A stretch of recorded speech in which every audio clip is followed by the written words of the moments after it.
थाना सिकंदरा क्षेत्र के अंतर्गत के नगर में हुई लूटकांड का पुलिस ने महज 36 घंटे में पर्दाफाश कर दिया है। एसपी सिटी के नेतृत्व में गठित टीमों ने 7 आरोपियों को गिरफ्तार कर जेल का रास्ता दिखाया है। पकड़े गए आरोपियों के पास से लूटा गया पूरा सामान बरामद कर पुलिस ने घटना का खुलासा कर दिया है। आप लोग अवगत ही हैं कि थाना सिकंदरा में 24 तारीख को एक दुर्भाग्यपूर्ण घटना हुई, जिसमें डॉक्टर रजनीकांत शर्मा है, इनके घर पर कुछ लोगों के जाने की सूचना मिली। 4 लोग अंदर आए, इनके लोगों को बांधा उन्होंने, मारा पीटा थोड़ा बहुत, और उसके बाद वहाँ से सामान ले गए। ये हमारे पास सूचना आई थी। इस सूचना पे सभी वरिष्ठ अधिकारियों ने घटनास्थल का निरीक्षण किया था। एसपी साहब, एसपी सिटी साहब, हम लोग खुद भी गए थे, और जो चीज़ें समझ में आई उनसे काफ़ी डिटेल पूछताछ की गई। पूछताछ पे उन्होंने बताया कि पहले 23 तारीख को भी ये लोग आए थे और एक इनका प्लॉट है और घर है, उसको बेचने की बात हो रही थी 50 वर्ग गज का, और वो करीब 12 लाख 13 लाख में ये लोग बेचना चाह रहे थे, और निगोशिएट करते हुए 11 लाख तक बात आई थी। और उसमें 1 लाख रुपए बयाना देने के लिए ये 3 लोग गए थे पहले दिन 23 तारीख को, और उन्होंने अगले दिन आने की बात की।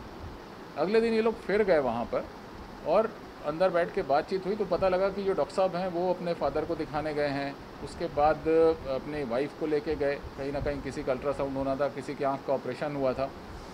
शाम को फाइनली सब लोग मिले।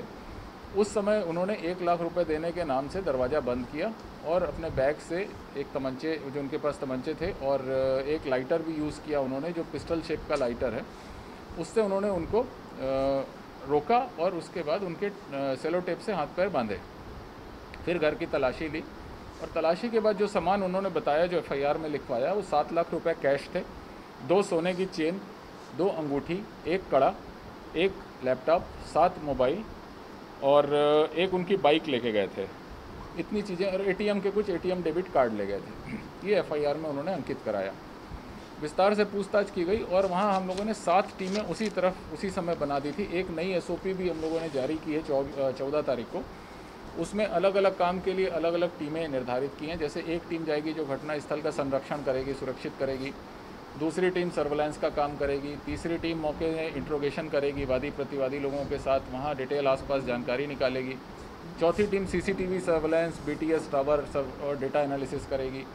5वीं टीम बदमाशों के बारे में सुरागरसी मुखबिरी करते हुए उनसे पूछताछ करेगी। 6वीं टीम विवेचकों की होगी, जो विवेचना करेगी। 7वीं टीम जो प्रेस से डील करेगी, सोशल मीडिया ऑपरेट करेगी। तो इस तरह के अब सभी बड़े क्राइम्स के लिए SOP बना दी गई है। इसके तहत जब सब टीमें डिप्लॉय हुई और इसमें काम करना शुरू किया, तो कुछ फुटेजेस मिले, जिसमें 4 लड़के अलग अलग 2-2 करके आना दिख रहे हैं। उनके द्वारा येलो टी-शर्ट, और एक के द्वारा मैरून और ब्राउन कलर का चेकदार शर्ट, एक का ब्लैक शर्ट, एक का वाइट शर्ट, पीछे पिट्ठू बैग टंगा हुआ दिख रहा है।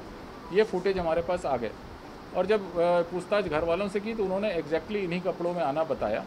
तो एक सुराग मिला। फिर हमने CCTV की लोकेशन ट्रेस करना शुरू करी, सारे कैमरे देखे गए, और बहुत सी टीमें SSP साहब ने बनाई, उनके एडिशनल साहब ने बनाई।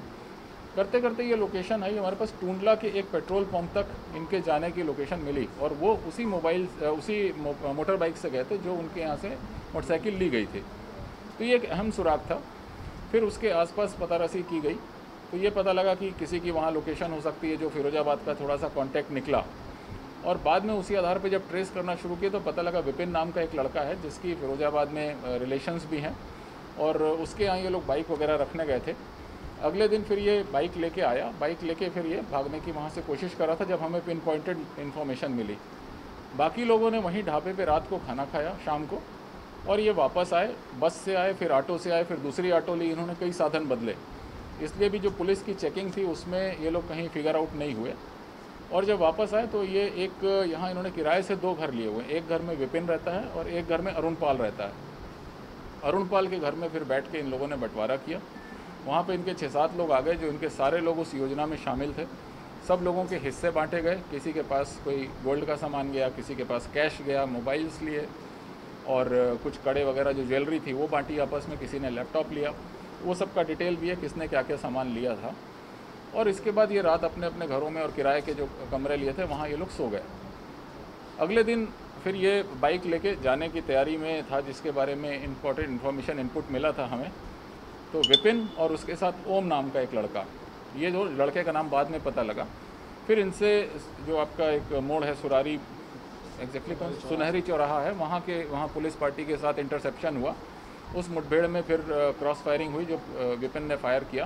तो विपिन के पैर में गोली लगी है और इस समय वो वहाँ मौजूद नहीं है, हॉस्पिटल उनको इलाज के लिए भेजा गया है। और ओम नाम का लड़का था, वो मौके से भागा। फिर जब विपिन से पूछताछ हुई तो ऐसे और भी हमें नाम पता लगे जो लोग गए थे। तो 4 लोग मुख्य घटना में उनके घर गए थे, वो विपिन, अरुणपाल, विशाल और गणेश, ये 4 लड़के थे जो घर में जाके जिन्होंने उस दिन 24 तारीख को घटना की थी। और इस पूरी योजना को बनाने में एक सचिन नाम का लड़का था, एक लखन था और एक मनीष था।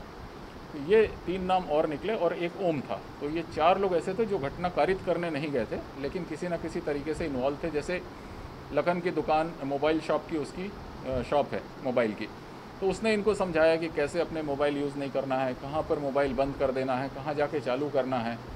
फिर उसकी बाइक से ये लोग इकट्ठे भी हुए थे, आने जाने का काम भी लखन की बाइक से किया गया। सचिन ने पूरी विपिन के साथ मिलकर मुखबिरी की थी। उसमें ये पता लगा पूछताछ से कि इन्होंने एक पहले अपना मकान बेचा है, वो 14.5 लाख में मकान बेचा गया, जो विपिन और सचिन ने अपने ही परिचितों को दिलवाया था, इनफैक्ट रिश्तेदारी थे दूर के। और उसमें 2 लाख रुपए का उनको वो भी मिला था, जो मध्यस्थता की डील होती है, उसका कमीशन। उन्होंने जब ये बताया कि 13.5-14 लाख तो इनके पास घर में होने चाहिए या कुछ खर्च भी हो गए होंगे, और दूसरी जगह भी एक ये मकान छोटा सा बेचने की बात कर रहे हैं। तो इस आधार पे, इस मुखबिरी पे इन लोगों ने फिर एक दिन पहले जो फिर स्टोरी थी कि 23 तारीख को गए, वहाँ मिले, उनसे बातचीत की। सब लड़के आसपास के केके नगर और उसके आसपास के मुश्किल से 1.5-2 किलोमीटर की विसिनिटी में रहने वाले हैं। और इसमें से जो एक विपिन है, ये पहले एक बार हरि पर्वत के मर्डर में जेल भी जा चुका है, और उसमें भी लूट और हत्या लिखी गई थी, और करीब 78 साल के एक आदमी की उसमें हत्या हुई थी और उसका सामान लूटा गया था। उस समय भी ये 5 महीने जेल रह के आया है। तो इसका एक मास्टरमाइंड इस घटना का पूरा विपिन था, जिसको सचिन ने सहयोग किया। लखन के रिसोर्सेज यूज़ हुए, मनीष ने इनको बाहर से सपोर्ट किया। इनके पास तमंचे थे, अलग अलग जगहों से खरीदे थे। 1-2 नाम भी आए, मथुरा से जिस जगह से तमंचा खरीदा था उस व्यक्ति का भी नाम आ गया है, वो भी हमारे टारगेट लिस्ट में है। और बाकी जो पुलिस पार्टी ने इनको सबको फिर आज पकड़ा है, तो बहुत ही अच्छा काम हुआ है। और जैसा आप लोगों ने खुद ही इसको समझाया कि 36 घंटे के अंदर ही घटना वर्कआउट भी हो गई है, और 8 में से 7 अभियुक्त पकड़ भी लिए गए हैं। एक मुठभेड़ में घायल हुआ है।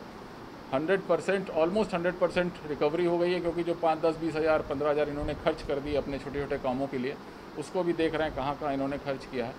सारी घड़ियाँ, सारे मोबाइल्स, लैपटॉप, सब चीज़ें बरामद हुई हैं। यहाँ तक कि वादी पक्ष ने 7 मोबाइल जाना दिखाया था अपनी घटना में, लेकिन 10 मोबाइल रिकवर हुए हैं। इसके अलावा 8 और 7 और मोबाइल हैं जो अभियुक्तों के भी बरामद किए गए हैं, जो उनके अपने मोबाइल्स थे पर्सनल। अब उनकी CDR एनालिसिस वगैरह से भी डिटेल निकाला जाएगा। और सर्विलेंस टीम और SOG टीम ने बहुत ही बेहतरीन इसमें काम किया है, जिसमें ख़ास तौर पे इंस्पेक्टर सिकंदरा कमलेश हैं, सर्विलेंस प्रभारी नरेंद्र, सदर के और हरिपर्वत के इंस्पेक्टर्स अजय और अरविंद, और इनकी पूरी टीम थी। इन सब लोगों को ADG जोन साहब से भी मेरी बात हुई है। हम लोगों ने अपनी तरफ से 50,000 रुपये का इस टीम को इनाम दिया है, और सभी गेस्टेड ऑफिसर्स को प्रशस्ति पत्र दिए जाएंगे।